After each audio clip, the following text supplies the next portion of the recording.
अल्हम्दुलिल्लाह अल्हम्दुलिल्लाहिल हन्नानिल मन्नान अल्लज़ी ख़लक़ल इंसान व अल्लमहुल बयान वस्सलातु वस्सलामु अला रसूलिही सय्यिदिल इंसी वल जान व अला आलिही व अस्हाबिही ज़िल खैरि वल इहसान अम्मा बअद फ़अऊज़ु बिल्लाहि मिनश शैतानिर रजीम बिस्मिल्लाहिर रहमानिर रहीम वला तहिनु वला तहज़नु व अंतुमुल अअलौना इन कुंतुम मुमिनीन सदक़ल्लाहु मौलानाल अज़ीम व बल्लगना रसूलुहुन नबियुल अमीनुल मतीनुल मुख्तारुल करीम व नहनु अला ज़ालिका मिनश शाहिदीन वश्शाकिरीन वल्हम्दुलिल्लाहि रब्बिल आलमीन। बारगाह रिसालत मुआब सल्लल्लाहु तआला अलैहि वसल्लम में दुरूद पाक का हदिया पेश करें। अल्लाहुम्मा सल्लि अला सय्यिदिना व मौलाना मुहम्मद मअदनिल जूदि वल करम व आलिहि व अस्हाबिहिल किराम व इब्निहिल करीम व बारिक व सल्लिम सलातन दाइमतन सरमदन अबदा। आज हम एक साहिब दिल आशिक रसूल वली कामिल सय्यदी शेखुल वरा के उर्स में हाजिर हैं। अल्लाह ताला उनकी बरकतें, उनके फयूज़ हम सब पर जारी व सारी फरमाए। मेरे अजीज़ों, बच्चों में, जवानों में जोश तो होता ही है और तुम्हारा जोश देखकर अब अपने भी डरने लग गए हैं। अभी मिंबर से हमारे रफ़ीक़ सफ़र वो मुझसे कह भी रहे हैं कि नौजवानों को रोक दें नारा लगाने से। इससे पता चलता है कि तुम्हारे नारे की धमक कहाँ तक पहुँचती है। मेरे अजीज़ों, मैं किसी नाजायज़ नारे की तलकीन भी नहीं करता और दावत भी नहीं देता, लेकिन हम ईमान वाले हैं, बेखौफ जीते हैं। आला हज़रत इमाम अहले सुन्नत फाजिल बरेलवी का हमें मैसेज है और उनका पैगाम हमारे तक ये पहुंचा है, खौफ न रख रजा जरा, तू तो है अब्दे मुस्तफ़ा। ये सबसे बेहतरीन पैगाम है। पूरी जिंदगी इस शेर के सहारे तुम जी लोगे, खासकर गुजरात वाले। खौफ न रख रजा जरा, तू तो है अब्दे मुस्तफ़ा। जिसको ये यकीन है कि वो गुलाम मुस्तफ़ा है, उसे खौफ करना ही नहीं चाहिए, डरना ही नहीं चाहिए। हाँ, नाजायज कामों से डरो, गैर कानूनी कामों से डरो, लेकिन हक बात सर चढ़कर बोलने से कभी कोई खौफ ना हो। यही ईमान की अलामत है। खौफ न रख रजा जरा, तू तो है अब्दे मुस्तफ़ा, तेरे लिए अमान है, तेरे लिए अमान है। आज मेरे गुफ्तगू के महमेज को इन्होंने अगरचे बदल दिया, मैं इसी पर आपसे कलाम भी करता हूँ कि आप ही का माहौल नहीं और हमारे मिंबर का ही माहौल नहीं। हालात ने बहुत कुछ सिखाया भी है और बहुतों को डराया भी है, लेकिन मोमिन वो नहीं है जो हालात के धारों में बह जाता हो। हजारों तूफान आते हैं, आंधियां आती हैं, लेकिन ईमान वाला जमीन पर हमेशा बरकरार रहता है। वो तूफानों के हवाले नहीं होता, आंधियों से घबरा नहीं जाता। जिसको इकबाल ने क्या प्यारे अंदाज में कहा था, कुछ बात तो है कि मिटती नहीं हस्ती हमारी। ये हमारे लिए ये कुछ बात तो है कि मिटती नहीं हस्ती हमारी, सदियों रहा है दुश्मन दौरे ज़मा हमारा। तौहीद की अमानत सीनों में है हमारे, तौहीद की अमानत सीनों में है हमारे, आसान नहीं मिटाना नामो निशा हमारा। इकबाल ने आज से 100 साल कबल ही ये बात कही थी। इसलिए ऐ सुन्नियों, ईमान रखने वालों, हो सकता है तुम आज असबाब की कमी की शिकायत करते होंगे कि हमारे पास माल व मता नहीं है, सोर्सेस कम हैं, हुकूमत में भी नहीं है, हम डिपार्टमेंट में भी नहीं है, तंजीमें भी हमारी कोई मजबूत नहीं है, हम तो असलहा लेकर ट्रेनिंग करने वाले तंजीम में भी नहीं हैं, हमारे पास कुछ नहीं है, और प्लस गरीबी बहुत ज्यादा, बेरोजगारी बहुत ज्यादा हमारे अंदर है। ये तमाम बातें होने के बावजूद फिर अगर मैं आपसे कहता हूं डरो मत, तो आपको सवाल करने का हक है मुझे। हमारे पास दुनियावी कोई असबाब नहीं, मौलाना आप कहते हैं डरो मत, किस बात के सहारे हम ना डरें? मैं जवाब में यही अर्ज करूंगा, उन गुरु घंटालों के पास सारी दुनिया की ताकत हो, लेकिन तुम्हारे पास इश्क़ मुस्तफ़ा की ताकत है। मेरे आका सल्लल्लाहु तआला अलैहि वसल्लम से टूटकर मोहब्बत करने वाली ये जो ताकत है, इसका तुम्हें अभी अंदाजा नहीं है। इसका रौब क्या होता है, इसका दबदबा क्या होता है, इसका जलाल क्या होता है। वक्त के दरिंदों ने भी गुलामान मुस्तफ़ा के तलवे चाटे हैं, तारीख में मौजूद है। और अल्लाह अज़्ज़ा वजल का वादा है, तुम अगर नबी के पीछे हो गए तो पूरी कायनात को मौला तुम्हारे पीछे लगा देगा। बस अपनी अहमियत और अपनी हैसियत को समझो कि अगर तुम्हारा ईमान मजबूत है और नबी पाक सल्लल्लाहु अलैहि वसल्लम से मोहब्बत करने में कोई समझौता नहीं करते, तो रब तबारक व तआला आजमाइशें तो लेगा, लेकिन तुम्हें अकेला और तन्हा नहीं छोड़ेगा। हाँ, तुम्हारी जिंदगी रायगा नहीं होगी। अभी अभी करबला की दास्तान सुने होंगे। 10 मुहर्रम तक हर सुन्नी घराना मौला हुसैन की दास्तानें सुनता है। करबला के पूरे वाकयात सुनने के बाद अगर कोई मातम करता है, चेहरा पीटता है, सीना कूटता है और कपड़े फाड़ता है, तो मेरे अजीजों वो गमे हुसैन नहीं मना रहा है, बल्कि वो एक अलग कैफियत में चला जा रहा है। असल गमे हुसैन मनाने वाला वो है। दास्ताने करबला सुनने का हक क्या है पता है आपको? मौला हुसैन की शहादत के वाकयात अगर मेरा यह विजदान कहता है, उसका असर क्या होना चाहिए? उसका असर यह है कि अगर मैं करबला की दास्तान 80 साल के बूढ़े को सुनाऊं तो वो 25 साल जवान बन जाए, उसके अंदर जज्बा वो आ जाए। ये नहीं है कि रोना धोना करके चादर ओढ़ करके सो गया। करबला की दास्तान सिर्फ रोने धोने के लिए नहीं है, ये मरे हुए दिलों को जिंदा करने के लिए सुनाई जाती हैं, टूटे हुए दिलों को जोड़ने के लिए सुनाई जाती हैं, और खौफ की दुनिया में जीने वालों को यह बताया जाता है कि एक तरफ अगर 22,000 भी हो, अगर तुम हुसैनी हो तो खौफ ना रखना। आज जिस तरह तुम देख रहे हो 14 सदियों के बाद भी हुसैन आजम का परचम हर घर में लहरा रहा है। अगर तुम यजीदी ताकतों के साथ आज खड़े रहोगे, मौला कल भी तुम्हारे नाम को कभी मरने नहीं देगा। तुम्हारा नाम, तुम्हारा परचम मौला रब तबारक व तआला हुसैन आजम के साथ जिंदा रखेगा। ये करबला की दास्तानें इसलिए सुनाई जाती है मेरे अजीजों, तुम्हारा जज्बा जवान हो, तुम्हारे अंदर ईमान पर चलने की इस्तिकामत हो। ये नहीं है कि एक लाठी डंडा और तुम्हारे सामने कोई चाकू दिखा दे तो तुम अपने खुदा को भी छोड़ दो और नबी को भी छोड़ दो। नहीं, इतना सस्ता ईमान तो नहीं है तुम्हारा, इतना हल्का ईमान भी तो नहीं है तुम्हारा।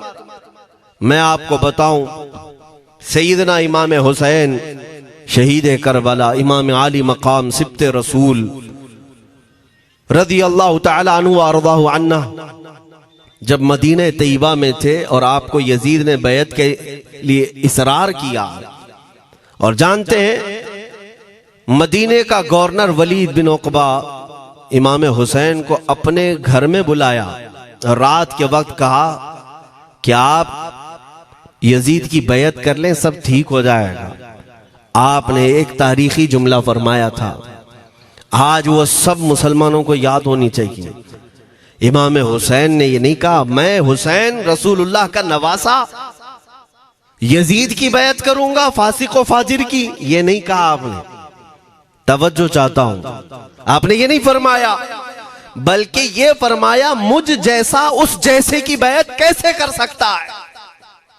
ये क़यामत तक आने वालों के लिए मैसेज है, हुसैन जैसा कभी भी यजीद जैसे की बैत नहीं कर सकता और ना ही वैसों की ताकत को वो मान सकता है। और अल्हम्दुलिल्लाह हमारी माओं ने बचपन से हमें हुसैन को ही सुनाया है, यजीद को नहीं। इसलिए आज अगर किसी तख्त पर यजीद बैठा हो तो हमें डर नहीं लगता इस बात का कि वो गर्दन उड़ा देगा। हमें इस बात का खौफ नहीं लगता कि फांसी पर चढ़ा देगा। हमें इस बात का यकीन है कि अगर हमारे टुकड़े भी हो जाएंगे तो इंशाअल्लाह हमारी रूहें करबला जरूर पहुंचेंगी। इमाम हुसैन के साथ क़यामत के दिन उठाए जाएंगे, हक बात करते हुए अगर दुनिया से जाएं। अजीजा ने गिरामी वक़ार, मैं तारीख की चंद झलकियां आपके सामने रखूंगा। मुझे हुक्म भी हुआ है, बहुत जल्दी वक्त खत्म हो जाएगा, समेटना है। मैं चंद मिसालें आपके सामने रखता हूं। ताकत किसे कहते हैं, कुव्वत किसे कहते हैं।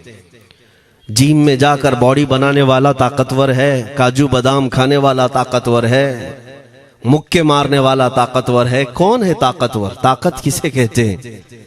मेरे अजीजों, असल ताकत तो ये है कि तुम इस्तेमाल अपने हाथ पैर कुछ भी ना करो, लेकिन खलबली दूसरों में मची रहे। ये असल ताकत है, ये रब ताला की तरफ से दी हुई होती है इनाम में। वरना आप सोच सकते हैं कि हुसैन आजम के साथ जो लोग आए थे वो कुल काफिला कितना था। अलग अलग रिवायतें। इमाम हुसैन के साथ 135 लोग थे, बाज रिवायात में है 96 थे, 96 लोग थे, बाज रिवायत में 82 थे। शहीद होने वालों की तादाद 72 है। लेकिन इस बात पर अक्सर उलमा मुहद्दिसीन का ख्याल है कि 82 लोग थे, 82 लोग थे। 82 के मुकाबिल में कितने लोगों को आना चाहिए रास्ता रोकने के लिए? अगर किसी आम आदमी से भी पूछे तो डबल कर दो, ट्रिपल कर दो, 4 गुना ज्यादा कर दो। नहीं, 82 को रोकने के लिए पहले 1000 लोग आए, फिर वो 1000 के बाद 4000 प्लस आए, 5000 लोग सिर्फ 82 लोगों को रोकने के लिए आए रास्ता। फिर ये लोग 4 दिन तक रास्ता रोकते ही रहे, 5000 लोग मिलकर। 10वीं मुहर्रम होने से पहले पहले फिर तकरीबन 16000 लोग आए, यानी तकरीबन पूरे टोटल मिलाकर 22000 के करीब, 21000 समथिंग कुछ। 22000 की फौज क्या माने रखती है? किसको रोकने के लिए? 82 लोगों को। इसी से समझ में आता है असल ताकत किसे कहते हैं। ताकत इसी को कहते हैं कि उधर 3 दिन के भूखे और प्यासे हैं, उनके खीमों में साजो सामान भी नहीं, जंग के असबाब भी नहीं, और वो जंग की नीयत से भी नहीं गए। उसके बावजूद 22000 के सीनों में जो खलबली मची है, दुनिया इसी को समझ नहीं पा रही है। अगर दुनिया ये समझती है क्वांटिटी का नाम ताकत है तो हम उसको रद्द करते नहीं, क्वालिटी का नाम ताकत है। ईमान ये असल ताकत है। और एक तारीखी बात मैं आपके सामने रखता हूं। इमाम हुसैन का रास्ता रोकने के लिए सबसे पहले यजीद की फौज से जो शख्स आया था उसको हुर बिन यजीद कहते हैं। हुर बिन यजीद रियाई 1000 का लश्कर लेकर के ये इमाम हुसैन का रास्ता रोकने आए। 2 दिन तक इधर उधर घुमाते रहा, और जब जब नमाजें होती रही इमाम हुसैन मुसल्ला इमामत पर हैं और ये यजीदी इक्तिदा भी कर रहे हैं। हर जमात इमाम हुसैन के पीछे हो रही है। लेकिन मैं आपको बताता हूं, 10वीं मुहर्रम से पहले इमाम हुसैन ने खुतबा दिया और यजीदियों से कहा, क्या तुम मेरी हैसियत को नहीं जानते? मैं फातिमा जहरा का बेटा हूं, हैदर कर्रार का नूर नजर हूं, रसूलुल्लाह का नवासा हूं। मेरी निस्बतें क्या तुम्हें नहीं मालूम? तुम मेरे खून से अपने हाथों को न रंगो। मैं तुम्हारे पास ऑप्शन रखता हूं, मैं इस रास्ते से अपने वापस मदीने की तरफ जाता हूं, या किसी साहिल की तरफ, या दिमश्क जाऊंगा। जंग करना नहीं चाहता तुमसे। ये 3 ऑप्शन जब इमाम हुसैन ने रखा तो यजीदियों ने एक को भी कबूल नहीं किया। वो जंग करना ही चाहते थे, इमाम हुसैन के खून के साथ खेलना ही चाहते थे। लेकिन जो हुर बिन यजीद है, तवज्जो चाहता हूं, जो खुद इमाम हुसैन का रास्ता रोकने के लिए आया, उसके दिल में यह बात आई और उसने आकर के 10वीं मुहर्रम को यजीदियों से कहा, मियां मान लो हुसैन की बात, 3 में से कोई एक बात मान लो, हम जंग नहीं करना चाहते, वो रसूलुल्लाह के बेटे ही तो हैं। तो सारे जो सिपह सालार बड़े बड़े थे, अमर बिन साद, शिमर वगैरह, हुर बिन यजीद से कहने लगे, तुझे कौन कहता है फैसला करने के लिए? तू सिपाही है।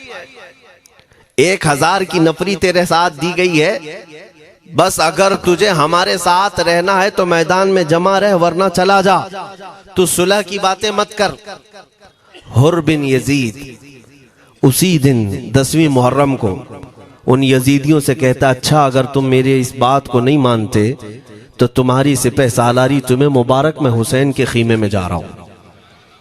जो यजीद की तरफ से आया था वो किधर चला गया? मौला हुसैन के खीमे में। कब? सिर्फ 10वीं मुहर्रम, एक रिवायत में 9वीं मुहर्रम को, एक दिन पहले इमाम हुसैन के खीमे में आया, दस्तबोसी की, माफी मांगी, और इमाम हुसैन ने कहा अब तुम जा सकते हो अपने घर। हुर बिन यजीद ने कहा मैं उस वक्त तक अब आपका साथ नहीं छोड़ूंगा जब तक मेरे जिस्म में आखिरी सांस बाकी रहे, मैं आपके साथ रहूंगा। अब इमाम हुसैन की वफादारी में आने वाला कौन था? इसलिए मैं आपको एक चीज दे जाता हूं मेरे अजीजों, अल्लाह अज़्ज़ वजल की कुदरत के फैसले हैं, वो जब चाहता है कहीं से भी किसी को हिदायत अता फरमाता है। वो बातिल कुव्वतों के मौजूद पलने वाला बच्चा भी कभी रब तबारक व तआला हिदायत देता है, उसे आलिम बनाता है, और कभी काबे की छांव में पलने वाले को मौला अबू जहल भी बनाता है, गुमराह कर देता है। हुर बिन यजीद मौला हुसैन के पास आ गए। जो बात मुझे कहनी है उसके लिए मुझे इतना वाकया बयान करना पड़ा है। मैं असल पॉइंट की तरफ आता हूं, क्यों मैं ये बयान कर रहा हूं।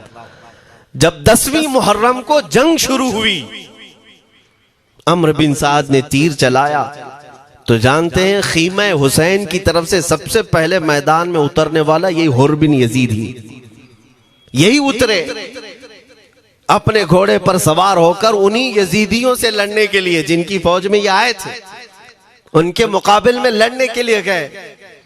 और जब लड़ने की इब्तिदा हुई, सुबह से दोपहर के करीब तक वो लड़ते रहे, जवाल तक। अब जो बात कहना है तवज्जो से सुनो। हुर बिन यजीद ने सुबह से लड़ाई की, बहुतों ने वहां पर मैदान जंग में मुकाबला आराइयां की हैं, लेकिन हुर बिन यजीद की जो लड़ाई है वो तारीख में लिखी हुई आज भी। उन्होंने यजीदियों के साथ जो जंग किया, कई घंटे जंग करने के बाद, जानते हैं तन्हा हुर बिन यजीद ने 120 यजीदियों को कत्ल किया। 120 की तादाद, एक घोड़सवार एक ही है, 120 को मार गिराया। उसके बाद जामे शहादत नोश किया। मैं तारीख पढ़ रहा था, वहीं पर हमने किताब को रोक दी। बहुत सारे लोग करबला के वाकयात में इमाम हुसैन के खानदान के बच्चों के शहादत तो बयान करते हैं, उनके जिस्म कट गए, उनके ऊपर घोड़े दौड़ाए गए, लेकिन तुम ये नहीं जानते कि हुसैनी शहजादों ने बातिल कुव्वतों के कैसे छक्के छुड़ाए थे। एक एक जवान ने मुकाबिल में आने वालों को उनकी औकात कैसे याद दिलाई थी। अब सुनो, हुर बिन यजीद 120 को मार गिरा सकते हैं, वो भी एक दिन पहले खीमा हुसैन में आने वाला, एक दिन पहले खीमा हुसैन में आने वाला। बात समझ में आ रही है? अभी जो एक दिन पहले खीमा हुसैन में आ जाए, उसकी ताकत का हाल ये है, जो पैदाइशी हुसैनी हो उसकी ताकत का हाल क्या हो। मेरे अजीजों, ताकत किसे कहते ये समझो। यह और बात है कि लोगों को अपनी ही औकात मालूम नहीं, अपनी हैसियत मालूम नहीं है। होता क्या है मैं आपको बताऊं। अल्लामा अब्दुल मुस्तफा आजमी साहब ने एक बड़ी प्यारी बात लिखी है। वो गुजरात के हालात बहुत अच्छी तरह से जानते थे। आपने एक बहुत अच्छी बात लिखी जो हमारे तमाम चीजों से, या आज के जमाने में ये चीज मैच होती है। एक ताजिर तिजारत करने के लिए निकला, उसके पास कुछ कीमती हीरे थे, और वो हीरों की तिजारत करता था, और एक चोर उसके पीछे पड़ गया। और वो चोर रोजाना वो चोरी करने के चक्कर में रहता था कि जब रात को ये ताजिर सोए तो मैं ये हीरे निकाल लूंगा। लेकिन 2-3 दिन जब जब वो ताजिर सोता था वो पूरे हीरे चेक करता था, कहीं नहीं मिलते थे। थक गया चोर। 3 दिन के बाद उस ताजिर को उसने पूछा, चोर ने कहा कि तुम हीरे रखते कहाँ हो? दिन भर तो तुम्हारे पास होते, रात में कहाँ जाते? तो उस ताजिर ने कहा, अकल का अगर तू इस्तेमाल करता तो तुझे बात समझ में आती। रोजाना मैं तेरे ही जुब्बे में रात को ये हीरे रखकर खुद सो जाता था। वो अपना नहीं तलाश करता, इसका तलाश करता। बिला तशबीह बिला तमसील। मेरे अजीजों, तुम्हारे पास जो ताकत है तुम्हें उसका अंदाजा नहीं। तुम जो मोहब्बत मुस्तफ़ा सल्लल्लाहु अलैहि वसल्लम की शमा अपने सीने में रखते हो, मौला करीम का वादा है तुम्हारे साथ, काना हक्कन अलैना नस्रुल मोमिनीन। रब ताला फरमाता, हमने अपने ऊपर लाजिम कर लिया है कि ईमान वालों की मदद करें। और हमने मदद देखी है, रब ताला की मदद देखी है। आज के इन हालात में मुझे बताओ, भौंकने वाले भौंक ही रहे, बाकी तुम्हारा क्या बिगाड़ लिया? क्या तुम्हारा खराब किया? बस ये है कि तुम अपने अंदर खलबली मत मचाओ और ज्यादा खौफ और हिरास में मत जियो। अल्हम्दुलिल्लाह मुसलमान हैं, मोमिन हैं, किसी चोर कौम से तुम्हारा रिश्ता नहीं है। तुम दुनिया की उस अजीम कौम हो जो सिर्फ और सिर्फ अपने रब ताला के हुजूर झुकती है, और अपने रब तबारक व ताला के हुजूर ऐसे झुकती है। मैं चैलेंज के साथ कहता हूं, पूरी दुनिया में कोई कम्युनिटी, कोई कौम ऐसी नहीं है जो अपने खुदा को देखने के बाद ही झुकती है। जिसकी भी जाओ, उनके खुदाओं की तस्वीर वहां पर सामने होती तभी झुकते हैं। वो चाहे ईसाई हो, यहूदी हो, कोई भी हो, उन्होंने कोई ना कोई या मूर्ति बनाई है या तस्वीर बनाई है, तब वो झुकते हैं। तन्हा तुम ईमान वाले हो जो आज तक अपने खुदा को देखा नहीं लेकिन हर दिन सजदा करते हो। तुम्हारा ये ईमान है। और कुरान में शुरू में ही अल्लाह ताला ने जो तारीफ फरमाई सूरह बकरा में, युमिनून बिल गैब, अल्लाह फरमाता है ये वो लोग हैं जो गैब पर ईमान रखते हैं, देखा नहीं। और दुनिया में करोड़ों मस्जिदें होंगी, किसी मस्जिद में अल्लाह की तस्वीर है? किसी मस्जिद में? और या तुम्हें सलातो सलाम पढ़ने के लिए मेरे आका की तस्वीर देखने की जरूरत है? यही तो तुम्हारा ईमान है मेरे अजीजों। मेरे आका को हमने दिल में बसा रखा है, और जब हुजूर पाक की याद आई, बगैर तस्वीर देखे हम खड़े हो जाते हैं। और उनकी मोहब्बत वैसी होती है, हमें किसी तस्वीर और मूरत को देखने की जरूरत भी नहीं होती। तुम्हारी खुसूसियात बहुत हैं। अल्लाह रब्बुल इज्जत ने तुम्हारी पेशानियों को महफूज रखा है, किसी अहरे गैरे के सामने झुकने नहीं दिया। पेशानी मुकद्दस है तुम्हारी। हाँ, ये तो नहीं है कि तुम किसी दरख्त पर भी चले जाओ, पत्थर पर भी चले जाओ, चूहे पर भी झुक जाओ, सांप पर भी झुक जाओ, नहीं है। एक सहाबी हैं, ईमान लाने के बाद वो कहते हैं, या रसूल अल्लाह सल्लल्लाहु अलैहि वसल्लम, 2 वाकयात ऐसे हैं जो जमाने जहालत में हम करते थे। एक वाकया याद करता हूं तो रोना आता है, और एक वाकया याद करता हूं तो हंसी आती है। हुजूर ने फरमाया, वो दोनों क्या है बताओ? उन्होंने कहा, पहला वाकया तो ये है जिसको याद करके रोता हूं कि जवानी में जब हमारे घर बेटी पैदा होती थी तो हम उसका गर्दन मरोड़ कर दफन कर देते थे। आज मुझे ये बात याद आती है तो रोना आता है कि हमने ऐसे कई बच्चियों को दफन कर दिया। अरब वाले दामाद बनाना नहीं चाहते थे और बेटियों को पहले ही मार देते थे। ये वो सहाबी कहते हैं, अब याद आती है बात तो रोना आता है। मेरे आका सल्लल्लाहु अलैहि वसल्लम ने फरमाया, फिर हंसी किस बात पर आती है? कहते हैं, जमाने जहालत में हमारे खुदा जो होते जिनकी हम इबादत करते थे, तो जब सफर में जाना होता था तो आटा गूंद करके खुदा बना लेते थे, क्योंकि सफर में जाना है और हर जगह उनको साथ में रखना था खुदा को। वो साहबी कहते हैं, सफर के खुदा और होते थे, हवा का अलग, पानी का अलग, मिट्टी का अलग, सब लेकर के चलते थे। फिर हुजूर ने फरमाया, हंसी किस बात पर आती है? वो कहते हैं, बीच रास्ते में अगर खाना खत्म हुआ तो कभी खुदा का हाथ तोड़ के खाते थे, कभी पैर तोड़ के खाते थे। अरे मेरे अजीजों, 1400 साल बाद आज जब आप हंस रहे हैं, उस सहाबी को तो इस बात पर हंसी आती होगी। मैं ये बात सिर्फ इसलिए अर्ज कर रहा हूं कि शुक्र मनाओ अल्लाह रब्बुल इज्जत का कि तुम्हें रब तबारक व तआला ने उस कौम में पैदा किया है जिसका माथा सिर्फ वहदहू ला शरीक की बारगाह में झुकती है। तुम ईमान वाले हो। और मैंने आयत यही तिलावत की खुतबे में, वला तहीनु वला तहज़नु व अंतुमुल अअलौना इन कुंतुम मुमिनीन। घबराओ मत, परेशान मत हो, तुम सबसे ज्यादा सरबुलंद रहोगे अगर तुम ईमान वाले हो। ये कुरान की आयत है। ईमान किसे कहते हैं? ईमान किसे कहते हैं? यानी अल्लाह ने फरमाया अगर तुम ईमान वाले हो तो सबसे ज्यादा कामयाब हो। अब हम पूछते हैं रसूल पाक से ईमान किसे कहते हैं? मेरे आका की जुबान से सुनो, ला युमिनु अहदुकुम हत्ता अकूना अहब्बा इलैहि मिन वालिदिही व वलदिही वन नासी अजमईन। हजरत अनस से रिवायत है, हुजूर पाक सल्लल्लाहु अलैहि वसल्लम फरमाते हैं तुम में से उस वक्त तक कोई कामिल ईमान वाला नहीं हो सकता जब तक अपने वालिदैन, अपने बच्चे, अपने और सारे इंसानों से ज्यादा मैं उसके नजदीक महबूब ना बन जाऊं। हुजूर से कामिल मोहब्बत जब तक ना करोगे तब तक ईमान भी कामिल नहीं है। खुलासा कलाम यही है कि मोहम्मद से वफा तूने तो हम तेरे हैं, ये जहां चीज है क्या लौह कलम तेरे हैं। बस इसी बात पर आपको आना है।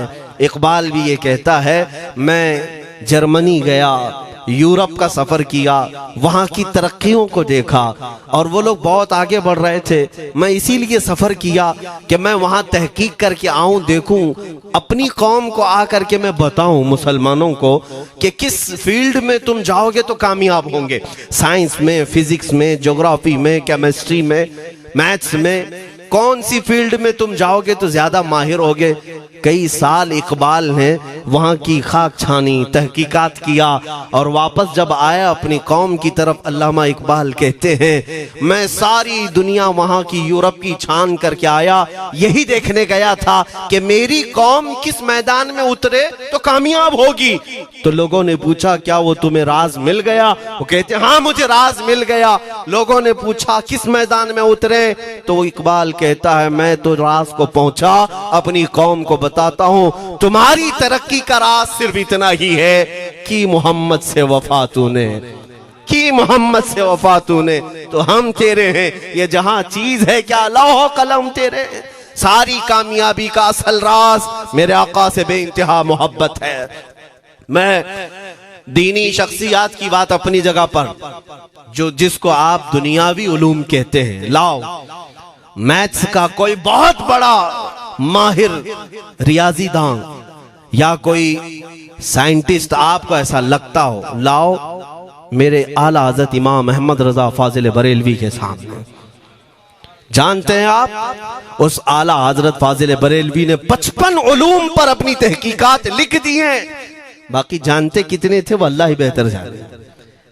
एक बात मैं आपको बता रहा हूं, मैथ्स में, मैथमेटिक्स में उनके पास ऐसी ऐसी इजादात थी। एक किताब आला हजरत ने लिखी है ज्योमेट्री पर, आज के बच्चे जो कॉलेज पढ़ते हैं वो जानते होंगे।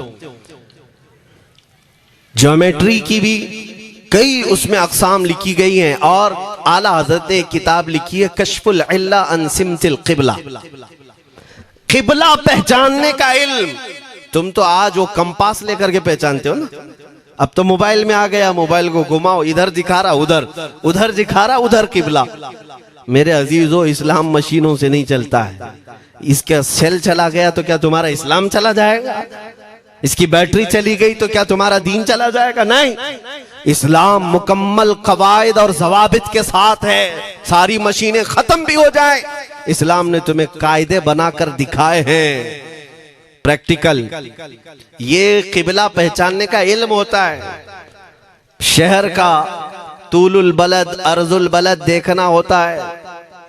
बहुत सारी उसमें चीजें, उसकी सतह समंदर से ऊंचाई कितनी है, फिर सितारों को देखा जाता है, फिर पहचाना जाता है क़िबला, उसको हिसाब में लगाया जाता है। आला हजरत ने ये जो किताब लिखी पूरे 1400 साल में, आला हजरत की ये किताब जिसमें 10 कायदे खुद उन्होंने इजाद किए, उनसे पहले किसी ने नहीं लिखी, खुद उन्होंने इजाद किए। और उसके बाद आला हजरत ने चैलेंज के साथ कहा कि मैंने फकीर ने ये 10 कायदे ईजाद किए हैं, इस पर कोई अमल करके किबला पहचानना चाहे तो उस पर अमल करके खड़ा हो जाए, अगर हिजाबात हटा दिए जाएं तो काबा उसकी नाक के सामने होगा। आला हजरत ने लिखा है काबा ऐन उसकी नाक के सामने होगा। परफेक्ट कायदे उन्होंने लिखे। ये कायदे कहां से आए? हिसाब, मैथमेटिक्स। जो अलीगढ़ के प्रोफेसर अपने फंसे हुए मसाइल हल करने के लिए आला हजरत के पास आए, वाकयात आपने सुने होंगे। अब मैं आपसे कहता हूं, एक बहुत बड़े प्रोफेसर साहब अलीगढ़ के, वो लंदन या ऑक्सफोर्ड जा रहे थे या जर्मनी जा रहे थे कुछ मैथ्स के फंडे हल करने के लिए। आला हजरत के खलीफा ने उन्हें मशवरा दिया कि चले मौलाना अहमद रजा साहब बरेली में रहते हैं, उनसे बात कर लेंगे। पहले तो उन्होंने मजाक उड़ाया, मौलवी लोगों का काम है, प्रोफेसर जिसमें फंसा हुआ है। उन्होंने कहा लंदन और जर्मनी जाने में जितना खर्चा आता है उससे कम ही बरेली को लगता है, एक बार ट्राई कर लीजिए। वो आए आला हजरत के यहाँ, वो मौलाना सैयद सुलेमान साहब के कहने पर जब आला हजरत के पास आए, असर का वक्त था, अजान हो चुकी थी, आप मस्जिद की तरफ जा रहे थे। प्रोफेसर साहब से मुलाकात हुई। आला हजरत ने पूछा कैसे आना हुआ? उन्होंने कहा एक बहुत पेचीदा मसले में फंस गया हूं, मैथ्स का, रियाजी का, हिसाब का हल नहीं होता, इसके लिए मैं बाहर का सफर कर रहा था। आपके शागिर्द मौलाना सुलेमान साहब ने कहा कि आपसे मिलने। आला हजरत ने कहा दिखाएं क्या मसला है? उन्होंने कहा इतने शॉर्ट टाइम में यह हल नहीं होगा, नमाज के लिए आप जा रहे हैं। आला हजरत ने फरमाया फिर भी दिखाओ। आला हजरत को उन्होंने वैसे ही खड़े दिखाया। देखते ही आला हजरत ने उंगलियां रखी और कहा इसका यहां से, इसका यहां से, फलां का यहां से, इस तरह आप लगा करके देख ले, मैं असर की नमाज से फारिग होकर आता। वो प्रोफेसर साहब कहते हैं उन्होंने चुटकियों में यूं हल किया, मैं जब बैठ करके उस मसले को लगाया तो तुरंत 2 मिनट में वो मसला हल हो गया। अब जिसके लिए मैं ये वाकया अर्ज कर रहा हूं सुनो। वो हैरत में आंखें फटी फटी रह गई उस प्रोफेसर साहब की। उधर नमाज होने के बाद आए आला हजरत, तो वो अश करने लगे। कहा मौलाना साहब मैं पहली मर्तबा देख रहा हूं कि मदरसे का कोई मौलवी मैथ्स के इतने टफ फंडे को हल कर लेता हो। मौलाना ये तो बताएं ये रियाजी और ये मैथ्स के मसले आपने किससे सीखे? कौन है आपको? किस कॉलेज में, किस यूनिवर्सिटी से आपने सनद हासिल की है? यही मुझे कहना है मेरे से। अब आला हजरत का जवाब सुनो। कहते हैं जनाब मैंने अपने वालिद से सिर्फ प्लस माइनस और मल्टीपल के मसले सीखे, जमा, नफी और ज़रब हमारे वालिद साहब ने बस इतना ही सिखाया। और उस वक्त बचपन में मुझे मंतिक, फलसफा, ये सब किताबें पढ़ने का शौक था। मैं हिसाब के, ज्योमेट्री के ये किताबें लेकर बैठा। मेरे वालिद आए, देखा, पूछा अहमद रजा क्या पढ़ रहे हो? मैंने दिखाया ये मंतिक है, फलसफा है या हिसाब की किताबें हैं। मेरे वालिद ने वो किताबें अपने हाथ में ले ली और कहा जा रसूलुल्लाह की हदीसें पढ़, सदक़े में सारे इल्म दे दिए जाएंगे। आला हज़रत फरमाते हैं उसके बाद मैंने अपनी जिंदगी मेरे मुस्तफा के कदमों में लगा दी। ये जो आप देख रहे हैं ये मेरे मुस्तफा के कदमों से छनकर मुझे मिला है। बस बात समझ जाओ, ताकत इसी को कहते हैं। नबी पाक सल्लल्लाहु ताला अलैहि वसल्लम से बेइंतहा मोहब्बत करने वाला वो दुनिया के किसी मैदान में भी तन्हा नहीं होता, तन्हा नहीं होता। अजीजा ने गिरामी वक़ार, मैं इस बात की तरफ आपको ले जाता हूँ। एक सहाबी हजरत सलमा बिन अक्वा रदियल्लाहु ताला, इनको राजिलु रसूलिल्लाह कहा जाता है। हुजूर सल्लल्लाहु अलैहि वसल्लम के ऐसे सिपाही जितने गज़वात में गए, जितनी जंगों में गए, कभी घोड़े पर नहीं बैठे, पैदल। और वह ऐसा पैदल चलते थे कि कोई घोड़ा भी उनके साथ नहीं पकड़ पाता उनको जब वो भागते थे। घोड़ा भी अपनी तेज रफ्तारी के बावजूद उन्हें नहीं पकड़ पाता। उनको वो लक़ब मिला था राजिलु रसूलिल्लाह, छल करके सफर करने वाला रसूलुल्लाह का सिपाही। एक बार ऐसा हुआ, एक बनु कार्रा का शख्स जिसका नाम अब्दुर्रहमान है, ये मुनाफिक था, खबीस था। इसने तकरीबन 400 लोगों को जमा किया, अपने हम मिजाज लोगों को। और मदीने पर रात के वक्त एक बगीचे पर हमला किया, पूरे बगीचे को आग लगा दिया और उसके बाद फिर जो खजूरें थी वहां से सब लूट लिया, लूट करके अपने घोड़ों पर रख लिया और निकल पड़ा। उस वक्त सिवाय हजरत सलमा बिन अकवा के कोई नहीं था। उधर 400 लोग लूट मार कर रहे हैं और खजूरें जमा कर रहे हैं और ये तन्हा साहबी। इस साहबी का हाल ये है, घोड़ा भी नहीं होता था कभी नहीं। अब इनको जलाल आया कि मेरे मुस्तफा के शहर की एक खजूर भी मैं बाहर जाने नहीं दूंगा जो चोरी करके जा रहा है। उसके बाद आपने पीछा करना शुरू किया और हकीकत देखें आप, जब हदीस पढ़ेंगे, आला हजरत ने अल मलफूज में भी इसको नकल फरमाया।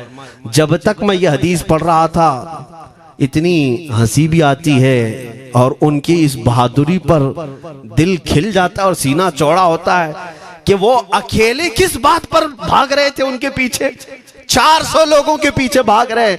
अच्छा, कोई ये कहे कि नादान आदमी है, 400 लोगों को नहीं देख रहा, अकेला भाग रहा है, हो सकता है इनको कोई कह दिया हो, लेकिन मुझे हैरत उन 400 पर हो रही है जो एक से डर के भाग भी रहे थे।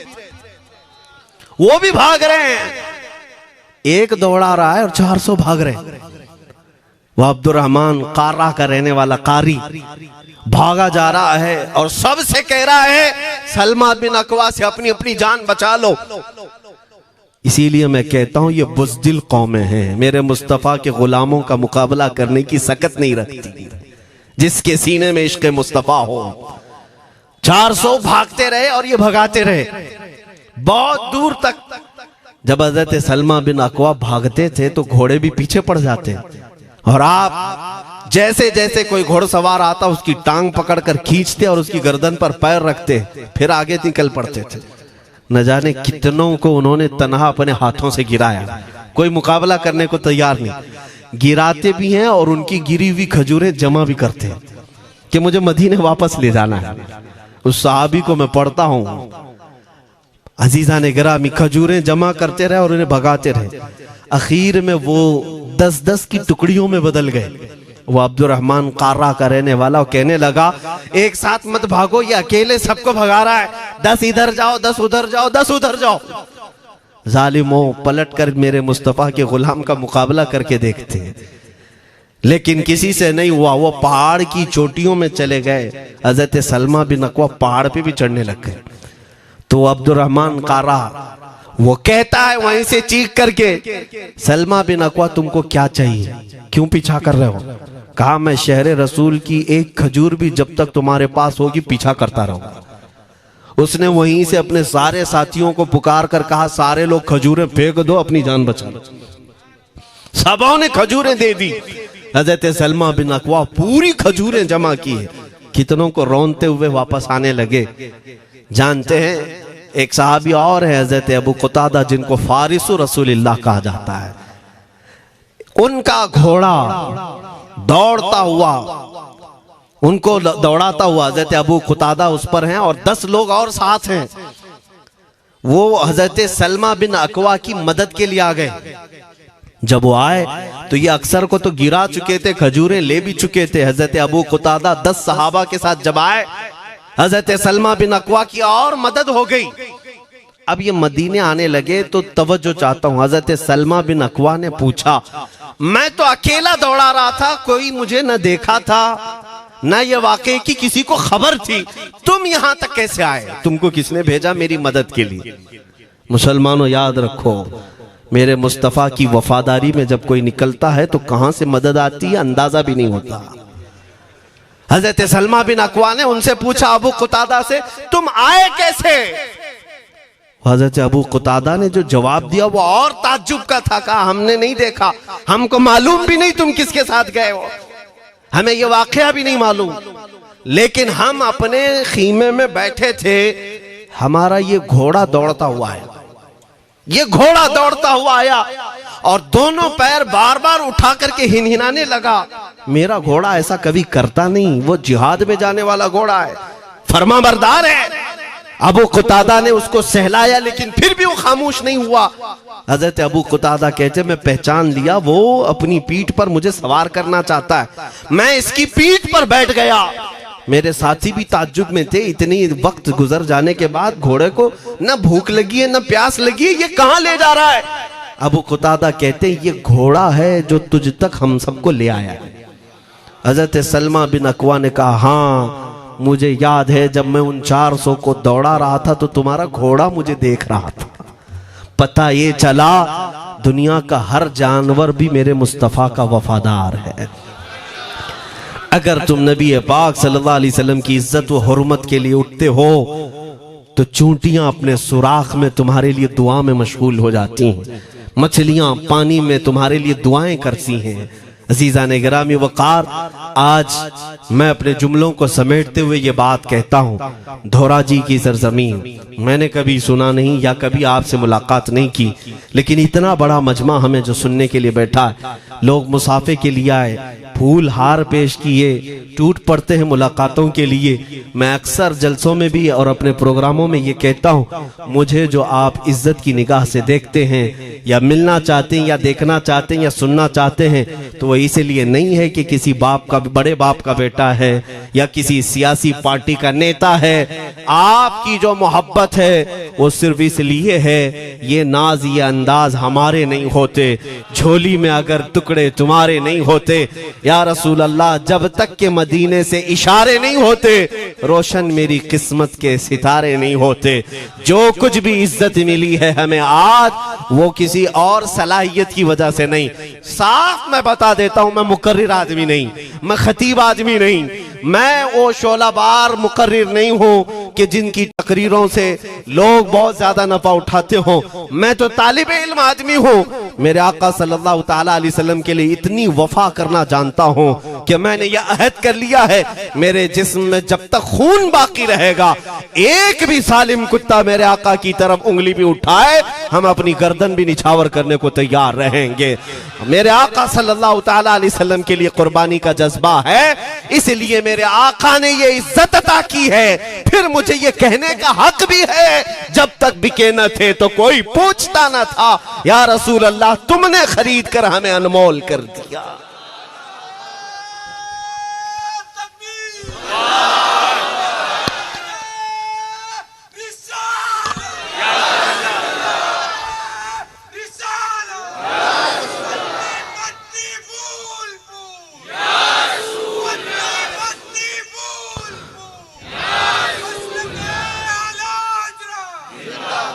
मेरे अजीजों, इस बात पर आज तुम्हारा इत्तिहाद होना है, आज तुम्हारा इत्तिहाद होना है। मैंने काफी इलाकों के दौरे किए और देख लिए, लोग जो कहते हैं हम बिखरे हुए हैं, बटे हुए हैं, टुकड़ों में हैं, लेकिन मैंने सबको देखा, यकीनन फिरकों में भी बटे हैं, सिलसिलों में भी।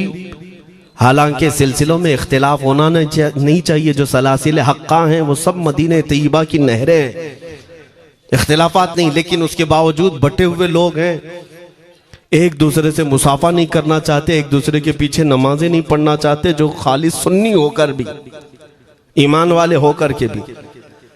मैं बहुतों से ये शिकायतें सुना कि हम में बहुत सारे इख्तिलाफात हैं, लेकिन इसका हल तकरीरें हैं, तहरीरें हैं, लोगों को समझाना है, इस्लाह करना है, सब करके देख लिया। लेकिन एक बात मैंने खुद प्रैक्टिकल देख लिया कि 1000 टुकड़ों में क्यों ना बटे हों, लेकिन मेरे मुस्तफ़ा का नाम आ जाए तो हर कोई मुत्तहिद नजर आता है। ये हमने देख लिया है, ये हमने देख लिया है। किसी भी पीर से बैत क्यों ना हो, मैं दूसरों की बात नहीं करता, लेकिन मैंने पूरे हिंदुस्तान के कोने कोने में देखा है जाकर के, किसी भी सुन्नी सहीहुल अकीदा पीर से बैत क्यों ना हो, अगरचे उसके आपस के झगड़े हों, लेकिन हमने एक मजमे में मुझे सुनने वालों को, ऐसे इख्तिलाफ वालों को भी देखा, दोनों सुन रहे हैं, लेकिन जब हमने पूछा मेरे मुस्तफ़ा करीम की इज्जत पर बात आए तो तुम में से कौन खड़ा हो सकता है? हर इख्तिलाफ रखने वाला भी ये कहता है, या रसूल अल्लाह ये जिस्म भी तुम्हारा, ये जान भी तुम्हारी, करूं तेरे नाम पे जां फिदा, न बस एक जां दो जहां फिदा, दो जहां से भी नहीं जी भरा, करूं क्या करोड़ों जहां नहीं। ये हर एक का नारा है। इससे पता ये चला कि आज तुम सबको अगर कोई चीज जोड़ सकती है तो नाम मोहम्मद है। मेरे मुस्तफ़ा करीम सल्लल्लाहु अलैहि वसल्लम की मोहब्बत है। गुंबद खजरा की छांव में सबको जमा करो, इंशाअल्लाह अज़ीज इत्तिहाद बरकरार रहेगा। असल की तरफ नजर रखो, बादशाह की तरफ नजर रखो। बाकी जितने वली हैं, जितने पीर हैं, सब वजीर हैं, सब वजीर हैं। बादशाह सिर्फ मेरा मुस्तफ़ा है। नबी पाक सल्लल्लाहु ताला अलैहि वसल्लम को हम शहंशाह तस्लीम करते हैं। लिहाजा अगर बादशाह की तरफ नजर होगी तो तुम्हें शैतान ये इस तरह की लड़ाइयों में नहीं रखेगा, वो कामयाब नहीं हो सकेगा।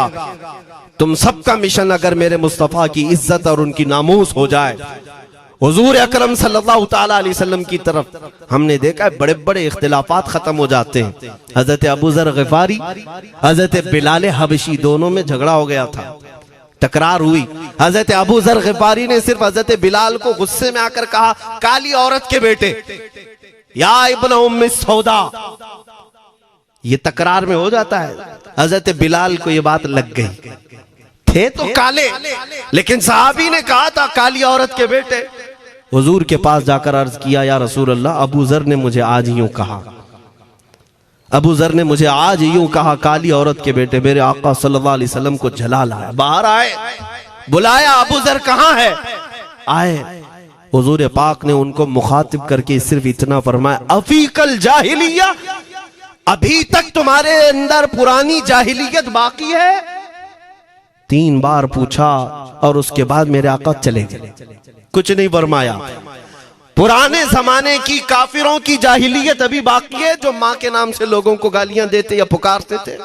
हजरत अबू ज़र ग़िफ़ारी को इतनी बात लग गई कि मेरे आका मुझसे रूठ गए, मेरे आका के दिल पर यह बात लग गई। तो उन्होंने ये नहीं किया कि देखा जाएगा बाद में क्या होगा, नहीं, सीधे मस्जिद नबवी में हजरत बिलाल को ढूंढने के लिए आए। कहाँ है? हजरत बिलाल मिल गए तो उनका हाथ पकड़ करके लाए। अबू ज़र ग़िफ़ारी जमीन पर लेट गए, सो गए। कहा है बिलाल, मुझे माफ कर दे, मैंने तुझे सख्त जुमला कहा, मुझे माफ कर दे। हजरत बिलाल ने कहा, ठीक है, मैंने माफ कर दिया, हो गई बात। लेकिन हजरत अबू ज़र ग़िफ़ारी ने कहा, नहीं, मेरा दिल इस पर सुकून नहीं मानेगा। एक काम करो ए बिलाल, तुम अपना ये पैर मेरे चेहरे पर रगड़ो, ये तुम्हारा तलवा जिसको मैंने काला कहा था, उसी तलवे से मेरे चेहरे पर तुम रगड़ो, ताकि मुझे मेरी हैसियत पता चल जाए। हजरत बिलाल क्या उनकी बात पर अपना पांव उनके चेहरे पर रगड़ देते? दोनों हाथों से उनको जमीन पर उठाया और सीने से सीना लगाया। कहा है अबू ज़र, कैसी बात करते हो? जिस आका के तुम गुलाम हो, उसी आका का मैं भी गुलाम। मैंने ये तारीख में पढ़ा है, अगर सख्तियों को कोई चीज जोड़ सकती है तो वो मेरे आका की मोहब्बत है और मुस्तफा करीम की मोहब्बत है। तुम्हारे सीने चौड़ा कर देगी, तुम्हारा दिल कुशादा कर देगी, तुम अपनों को एक्सेप्ट करने लग जाओगे अपने नबी की निस्बत पर। हाँ, एक बात याद रखें, मैं ये सिर्फ मेरे आका की निस्बत वालों के लिए कह रहा हूं। बाकी हमारा अकीदा तो ये है, नबी से हो जो बेगाना, उसे दिल से जुदा कर दे। पिदर मादर बिरादर जानो माल उन पर फिदा कर दे। हम उसको मानते ही नहीं, चाहे बाप हो कि माँ हो, जो मेरे नबी को नहीं जानता, जो मेरे आका की अजमत को नहीं पहचानता। मैं उनके बारे में नहीं कहता।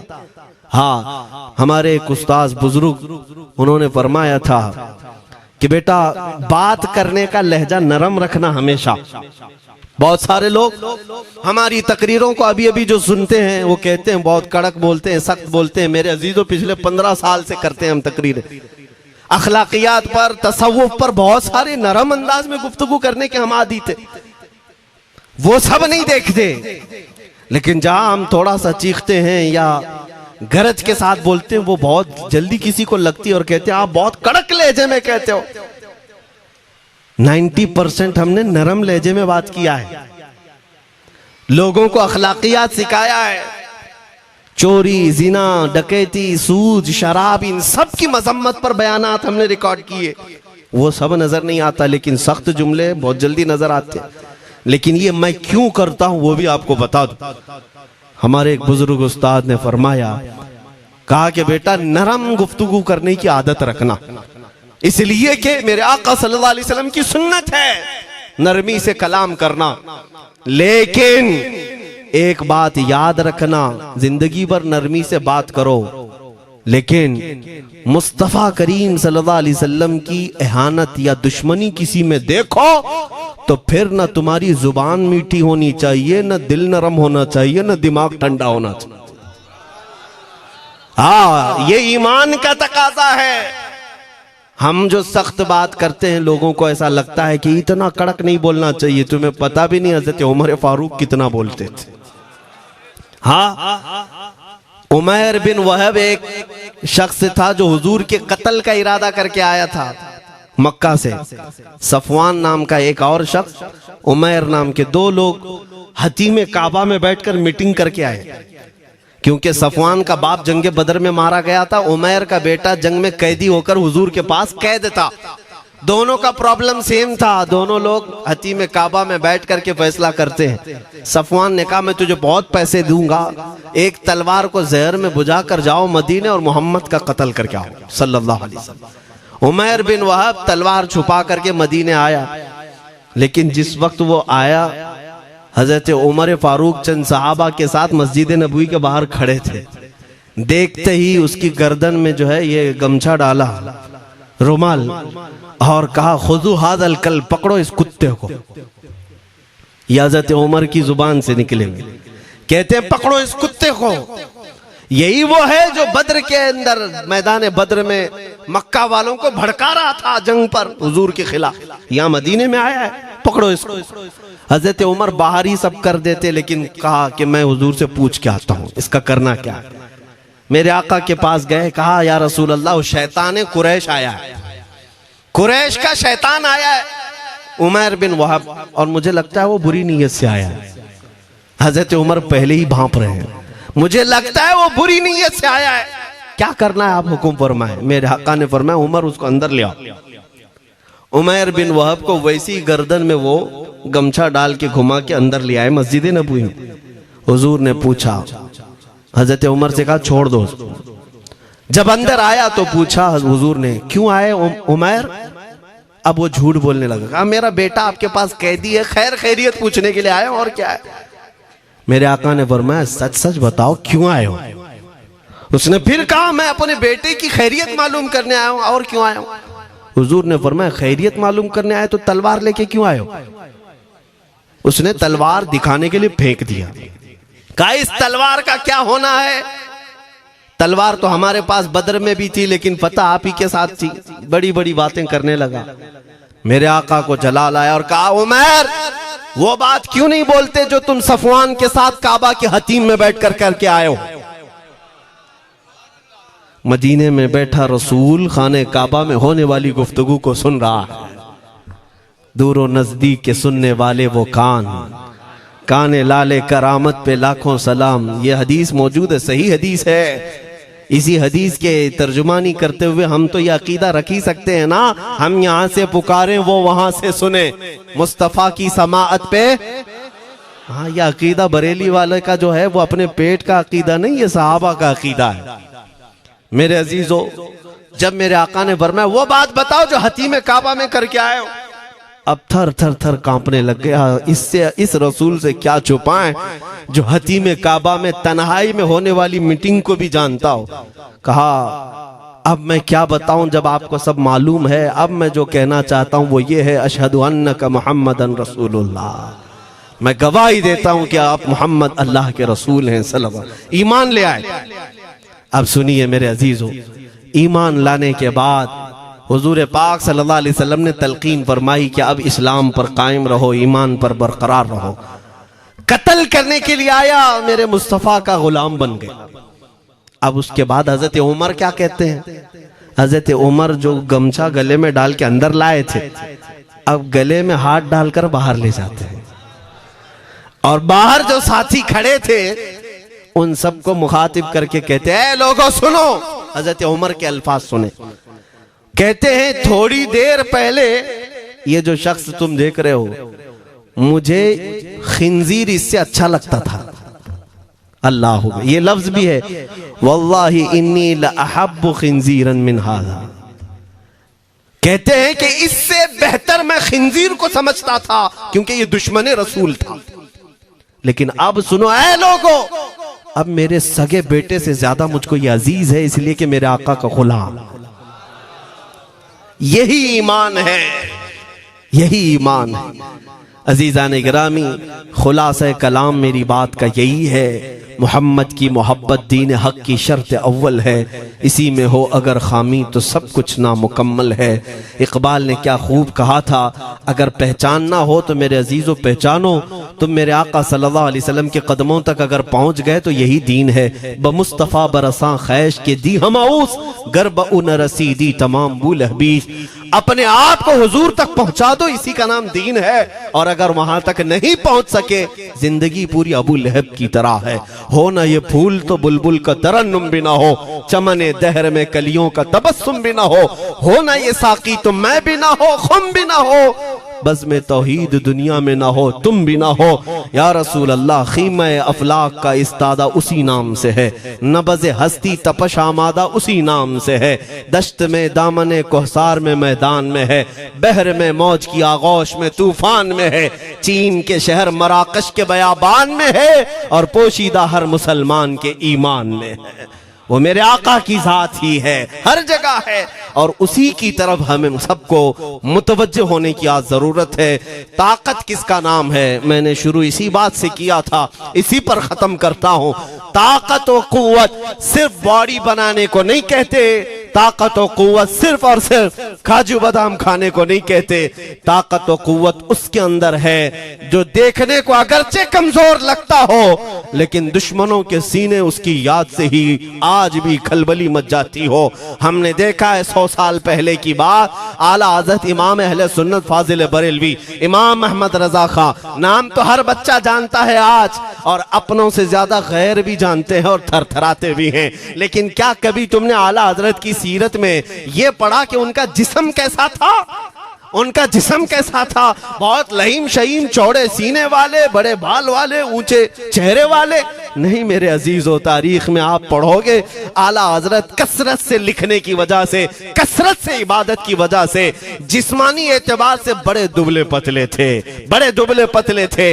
लोग देखने वालों ने यह कहा है जिस्मानी साख्त ऐसी नहीं थी कि कोई पहलवान नजर आता हो, दुबले पतले थे, नहीफ थे, देखने में कमजोर लगते थे।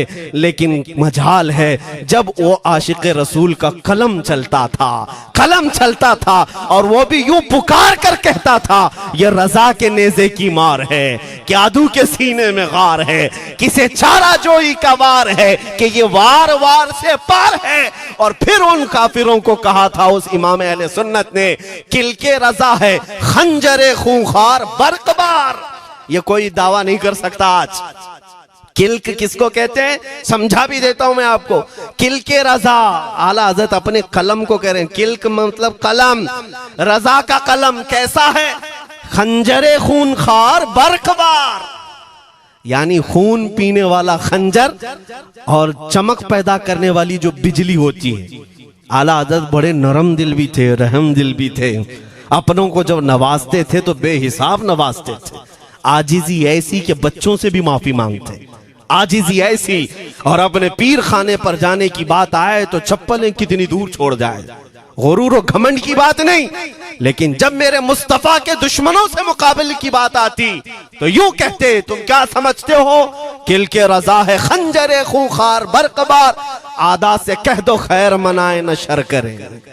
ये बात ईमान के तकाजे की है। मैं आज हर आलिम से मिंबर पर बैठे हुए और हर मोमिन से यही कहना चाहता हूं, जो मेरे मुस्तफा की इज्जत की बात आए सर चढ़कर बोलना सीख जाओ।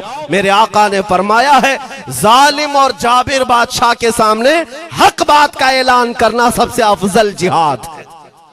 और ये तो कर ही सकते हो। उन पाखंडियों को लफ्ज़ जिहाद से भी डर लगता है और लफ्ज़ जिहाद पर ही बड़ा प्रोपेगेंडा करते हैं। मुझे इस बात का कोई खौफ नहीं। हाँ, लोग ये कहते हैं मौलाना जिहाद के लफ्ज पर थोड़ा साइड होकर के बात कर लेते हैं। तुम बुज़दिल क्यों बने जा रहे हो? लफ्ज़ जिहाद एक पाकीज़ा लफ्ज है, मुकद्दस लफ्ज है। इस लफ्ज को अगर निकाल दिया तो मेरे आका की आधी सीरत खत्म हो जाएगी। कैसे बताओगे नबी पाक की सीरत? बदर को क्या कहोगे? तकरार हुई थी। खंदक, ओहद, तबूक, खैबर, ताइफ, ये सब को क्या कहोगे? तकरार हुई थी। जिहाद लफ्ज है, सेल्फ डिफेंस का नाम है। इतना हक तो हर एक को है मेरे अजीजों। लेकिन ये तो आज मैं ये बात भी नहीं कर रहा हूं तुमको तलवार उठाओ, बंदूक उठाओ, गोली मारो, बंदूक से लो, ये सब बातें तो हम करते भी नहीं, हमें जरूरत भी नहीं। लेकिन हमें पता है हमारे अल्फाज ही काफी हैं। मेरे आका सल्लल्लाहु ताला अलैहि वसल्लम की मोहब्बत जिसके सीने में हो, मेरे आका ने जब ये फरमाया है कि हक बात का ऐलान करना सबसे अफजल जिहाद है, तो इस पर तो हर कोई आज अमल कर सकता है। हक बात कहो, मिंबरों से कहो, और ट्रस्टियों से भी कहता हूं उलमा को कहने की आजादी भी दो कि वो बुज़दिल न बनाए, खौफ न रख रजा जरा, तू तो है अब्दे मुस्तफा। एक बात समझ करके चले, हम मुल्क के खिलाफ, कानून के खिलाफ नहीं बोलना चाहते। मुल्क हमारा भी है, देश हमारा भी है, और यहाँ के कवानीन जिस पर हम अमल कर रहे हैं, खुशी से अमल कर रहे हैं। लेकिन इन जालिमों ने क्या बना दिया है, इनके नजदीक देश पूरा मोदी है। हाँ, इन साहब के बारे में मत बोलो, वो देश है, कल को अगर नहीं रहे तो देश चला जाएगा। मेरे अजीजों, किसी व्यक्ति, किसी शख्स की गलत पॉलिसियों पर तनकीद करने का नाम देश के खिलाफ बोलना नहीं है। हम अपने देश से मोहब्बत ऐसी करते हैं, ऐसी करते हैं। आज भी आजादी का दिन है ना, आजादी का दिन है, ये लगे हाथों ये बात कह करके गुजरता हूं। आज भी जा करके देखें, इंडिया गेट पर सबसे ज्यादा शहीदों के नाम जो लिखे गए हैं वो मुसलमानों के हैं। इनको क्या पता है 1857 से जो अंग्रेजों के खिलाफ लड़ रहे थे, ये लड़ रहे थे। आजादी का परचम सबसे पहले बुलंद करने वाला कोई संगी नहीं था, वो शहीद टीपू सुल्तान था। सबसे पहले तोपमैन हिंदुस्तान का, अंग्रेजों के खिलाफ आवाज बुलंद करने वाला, पूरे अंग्रेज उसके खिलाफ खड़े थे। इनको आज बोलने की तौफीक भी नहीं मिलती। और उसके अलावा वो उलमा की बात कहां चली गई आज? अंग्रेज तारीखदान ने लिखा है कि सबसे ज्यादा हमें खतरा हिंदुस्तान में मुसलमानों से था, और हमने दिल्ली से लेकर कश्मीर तक कोई एक झाड़, कोई एक दरख्त बाकी नहीं था जिसमें हमने एक आलिम को लटकाया नहीं था फांसी पर। जिनकी तादाद गिनी गई है तो तकरीबन 26,000 उलमा को इन्होंने फांसी दी थी, दिल्ली से लेकर कश्मीर तक। मुझे बताओ, जजीरा अंडमान निकोबार में किसको भेजा इन्होंने? मौलाना फजल हक खैराबादी, इनायत अहमद काकोरवी, ये तमाम वो लोग हैं। अल्लामा इनायत अहमद काकोरवी, जिनकी किताब आज तकरीबन हर मदरसे में पढ़ाई जाती है, इल्म सिखा। ये किताब यहाँ चटाई पर बैठकर लिखी हुई नहीं, उस जेल की दीवारों पर लिखी हुई किताब। उसको पढ़ करके आज बच्चे आलिम बनते, हम भी पढ़े। ये वो लोग हैं जिनको सिर्फ और सिर्फ हक बात कहने की बुनियाद पर जिंदगी भर जेल में डाल दिया गया। आज ढूंढ करके निकालो मौलाना फजल हक खैराबादी का मजार कहाँ है, और अंडमान निकोबार में, जहां काला पानी की सजा दी जाती थी। किफायत अली काफी का नाम सुना है मेरे अजीजों? ये नाम का जिक्र आना तो हक बनता है आज की रात जरूर। मुरादाबाद शहर का वो आलिम रब्बानी, वो सिर्फ और सिर्फ मुजाहिद आजादी नहीं बल्कि फना फिर रसूल भी था। आप इसी से अंदाजा लगा लें, आला हजरत जैसा आशिक, हदायके बख्शिश लिखने वाला। आला हजरत के अशार तो पता है ना, इमामुल कलाम कहते हैं। आला हजरत की नातों को इमामुल कलाम कहते हैं। सारे कलामों का इमाम आला हजरत की नाते हैं। पढ़ करके देख लो, वजद आ जाए हुजूर की नाते। लेकिन उस आला हजरत से पूछा गया, आप किसकी नाते पसंद करते हैं? आला हजरत फरमाते हैं, मैं सिर्फ दो ही लोगों की नाते सुनता हूं, या तो हसन रजा बरेलवी की या अल्लामा किफायत अली काफी की। आला हजरत जिसकी नाते सुनते हो, इसी से अंदाजा कर सकते हो किफायत अली काफी कौन थे। मैं अक्सर जगहों पर इनका तस्करा करता हूं ताकि बच्चों के जहनों में ये बात मुंतकिल हो जाए। अब मैं आपको बताऊं, उनकी जुबान में अल्लाह ने वो ताकत दी थी कि वो जब इश्क़ रसूल पर बोलते थे तो हजारों का मजमा रोने लगता था, उनकी तरफ आ जाते। और अंग्रेजों को ये बात कतान पसंद नहीं थी। उन्हें कई तरह से गिरफ्तार करने की कोशिश की गई। आखिरकार एक मुनाफिक के जरिए से मौलाना किफायत अली काफी को गिरफ्तार करने के लिए अंग्रेज आए। कितने जानते हैं? 3000 लोग आए एक आलिम को गिरफ्तार करने। हमेशा कुत्ते झुंड में ही आते हैं। हाँ, मॉब लिंचिंग भी जो है ना कुत्ते झुंड में ही करते हैं। किफायत अली काफी रहमतुल्लाह अलैह को गिरफ्तार करके ले गए दारुल इमारत में। अंग्रेजों ने रात के वक्त किफायत अली काफी के कपड़े खोले और उनके जिस्म पर गर्म इस्त्री फेरी। इस्त्री से पूरा दागते थे और जब चमड़ी जल जाती थी तो उस पर नमक छिड़कते थे। हफ्ता भर तक अल्लामा किफायत अली काफी को उन्होंने ये दर्दनाक सजाएं दी। बीच में कई मर्तबा उनको सामने ऑफर रखा, तुम बदल लो अपनी बातें, छोड़ दो अपनी इस कौम को वरगलाना, छोड़ दो ये सब जो तुम तकरीरें करते हो, हम अपने हुकूमत में तुम्हें ले लेंगे, वजीफा भी देंगे, ओहदा भी देंगे। किफायत अली काफी रहमतुल्लाह अलैह ने फरमाया, तुम गलत जगह हाथ मारे हो।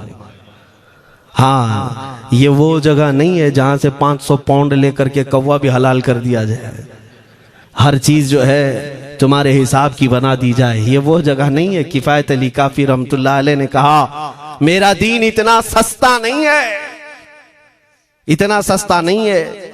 उसके बाद उन्होंने कहा, तो फिर तुम मरने के लिए तैयार रहो। कहा, खुशी से। 8 दिन के बाद उनको एक चौराहे पर ले जाकर फांसी का फंदा लगाया गया और पूरे मजमे में आपको फांसी के लिए चढ़ाया गया। अंग्रेजों ने पूछा था, कोई आखिरी वसीयत है तुम्हारी, कोई आखिरी ख्वाहिश है तो बता दो लोगों में। फांसी पर चढ़ने वाला ये कहता होगा, मेरी बीवी से मिल लूं, बच्चों से मिल लूं, जायदाद प्रॉपर्टी की वसीयत कर दूं, मेरे बाद कौन बैठेगा वो कह दूं। लेकिन किफायत अली काफी की बात पर कुर्बान जाओ, उस भरे मजमे में कहते, हाँ मेरी आखिरी ख्वाहिश एक ही है, एक बार नाते रसूल पढ़ लो। अल्लाह अल्लाह, एक बार नाते रसूल पढ़ लो। उन्होंने कहा, ठीक है, तुम्हारी इस ख्वाहिश का हम अदब करते हैं, कर लो।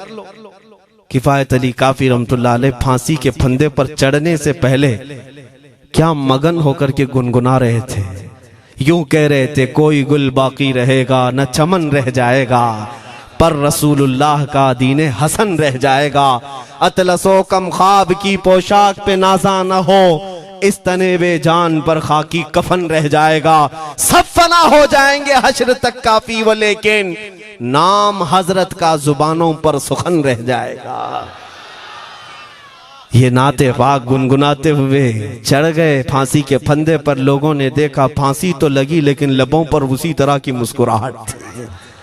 क्यों? ये राज है मेरे अजीजों, मरने वाला ही जानता है। फंदा बाद में लगता है, आमिना का लाल पहले तशरीफ लाता है। मौत का दर्द उसे क्या होगा जो जमाले मुस्तफा देख रहा हो, मेरे आका सल्लल्लाहु ताला अलैहि वसल्लम की तरफ महव हो।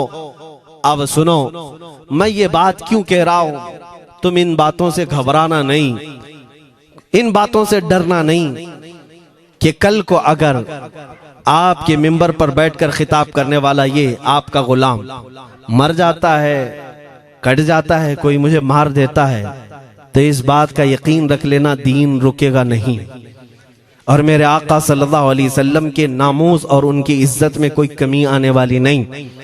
हमारे मर जाने से कुछ नहीं होना है, इसलिए कि हर सुन्नी बच्चा जानता है इस्लाम जिंदा होता है हर करबला। हम मरने के बाद इस बात का यकीन रखते हैं, अगर हमारी मौत हो गई इस रास्ते में तो इस्लाम की आबियारी होगी, इस्लाम और फूलेगा फलेगा। और हुआ यही, किफायत अली काफी को फांसी का फंदा देकर 8 दिन तक जश्न मनाया था अंग्रेजों ने। जब मौलवी चला गया जो लोगों को तकरीर करता था, हजारों का जमा करता था, हुजूर अकरम सल्लल्लाहु अलैहि वसल्लम की मोहब्बत की बातें करता था, चला गया, हमने फांसी दे दी। लेकिन इन जालिमों को मालूम नहीं मेरे खुदा का कानून क्या है, कुदरत खुदाबंदी का कानून क्या है। मुरादाबाद शहर में ये किफायत अली काफी को 1857 के पहले फांसी दे रहे हैं, और उसी साल मुरादाबाद के करीब बरेली शहर में अल्लाह ताला अहमद रजा पैदा कर रहा है। तुम एक आशिक को फांसी दिए, हुजूर पाक के चाहने वाले को तुमने फांसी देकर ये समझा कि आप खत्म हो गया इश्क की बातें करने वाला। लेकिन कुर्बान जाओ मोहब्बत मुस्तफा पर, मेरा रब ऐसे इन मक्कारों के मकर को फेरता है कि फौरन अल्लाह ताला ने ऐसा आशिक पैदा किया, ऐसा आशिक पैदा किया कि फिर बरेली की तरफ से उठने वाली आवाज एक शहर में, एक बस्ती में नहीं, दुनिया के कोने कोने में पहुंच गई। आज 100 साल हो गए उस मर्दे कलंदर इमाम अहले सुन्नत को दुनिया से गए हुए, लेकिन हर मस्जिद की मिंबर और मेहराब आवाज देती है मुस्तफा जाने रहमत पे लाखों सला, शमे बज़ में हिदायत पे लाखों सला। और फिर हमारे बच्चे भी ये आज कह जाते हैं, डाल दी कल्ब में अज़मते मुस्तफा सय्यदी आला हजरत पे लाखों सला। ये निजाम है मेरे मौला का, एक चिराग तुम बुझाओगे मौला 100 चिराग रोशन फरमाएगा। हाँ, इंशाअल्लाहुल अज़ीज इस बात पर हम सबको जमा होना है। अल्लाह करीम हमें हमारी खोई हुई ताकत व कुव्वत अता फरमाए। आप रब तबारक व तआला की बारगाह में ये दुआ करें कि ऐ रब्बे जुल जलाल, जब तक जिंदगी बाकी है मौला मुझे तेरे नबी के वफादारों में शुमार फरमा। इसलिए मैं जब भी हुजूर की बारगाह में अरीजा पेश करता हूँ तो ये जरूर कहता हूँ, आखा बद हैं तो आपके, भले हैं तो आपके, टुकड़ों पे यही के पले हैं, रुख किधर करें तुझसे जो मुंह छुपाएं तो करें किसके सामने। या रसूल अल्लाह, क्या किसी और से तवक्को नजर की है? हमारा मानना तो ये है, मैंने देखा भी है अपने बच्चों को, और हम कहते हैं मेरे आका की बारगाह में, आका गुनहगार तो हो गए लेकिन आपके गद्दार नहीं है, गद्दार नहीं है। जब तक गद्दार नहीं होंगे मेरे आका की तरफ से तुम्हारे लिए हमेशा इस्तकबालिया खुला रहेगा। आओ मेरे अजीजों, इस बात पर मैं गुफ्तगू को खत्म करता हूँ आज के इस उर्स मुबारका में। और आज आजादी की ये रात है, हम बारगाह मुस्तफा में अरीजा पेश करते हैं, या रसूल अल्लाह, आपको इस वतन से बूए वफा आई थी, मेरे आका इस वतन की तरफ नजरे करम फरमा दे। क़यामत तक आने वाली हमारी नस्लों में मेरे आका सिर्फ आपके आशिक ही पैदा हो, कोई गद्दार ना पैदा हो। हमारी दुआ यही है मेरे आका, मैं मुजरिम हूँ आका, मुझे साथ ले लो कि रस्ते में हैं जा बजा थाने वाले, चमक तुझसे पाते हैं सब पाने वाले, मेरा दिल भी चमका दे चमकाने वाले। व आखिरु दावाना अनिल हम्दुलिल्लाहि रब्बिल आलमीन।